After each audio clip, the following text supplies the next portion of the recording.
Đurđica Čilić upravo je promovirala svoju novu knjigu koja se zove Novi kraj. Nakon Fafarikula, zbirke kratkih priča i crtica,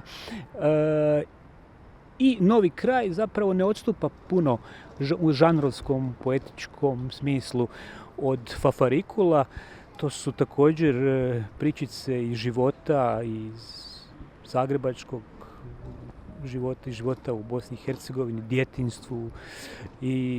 Međutim, i ta knjiga je ovijena nekom magijom, sudeći po odzivu i publike i poslije potpisivanju brojnih knjiga na samoj promociji.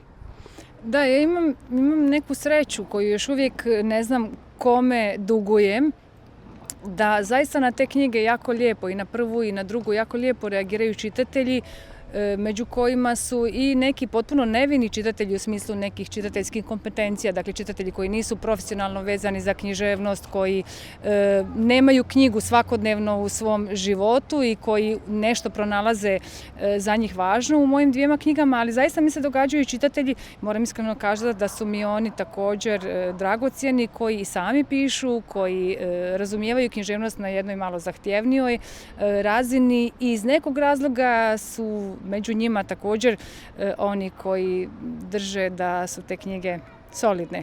I to mi puno znači kao nekome ko se boji ili nerado o sebi misli i govori kao o književnici, ali ipak na nekoj strani ega ili taštine ne mogu ostati hladnokrvna na te reakcije. Vi ste profesorica poljskog jezika i književnosti, radite na Filozofskom fakultetu u Zagrebu i upravo ta pitanje spisateljice, dakle tog vašeg drugog nekog identiteta koji se u zadnje vrijeme poprilično raspojasao, tako kažem, je to pitanje postavljeno na ovoj promociji i vi sjećam se dojam da se vi zapravo uporno branite od toga da vas, od tog identiteta spisateljskog književnog.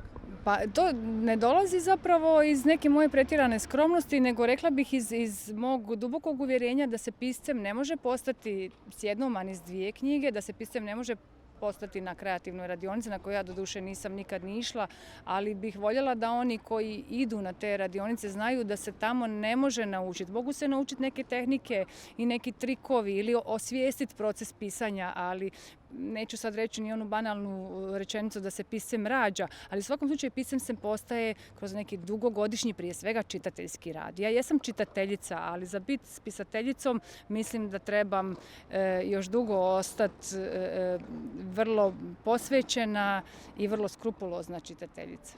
Jedna od karakteristika vaših priča koji zapravo i nisu klasične short story, nego su više kao onako sličice, prizori, crtice, sjećanja i tako, ali jedna od karakteristika je ta čuvena emotivnost. Emotivnost koja i plijeni i privlači čitatelje i u Hrvatskoj i u regiji.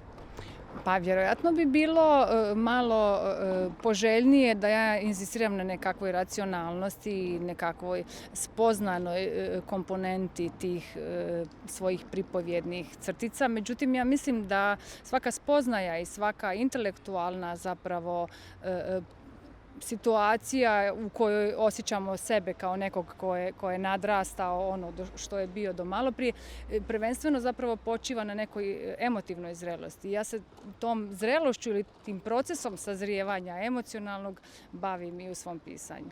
Često kažu Đurđica piše iskreno.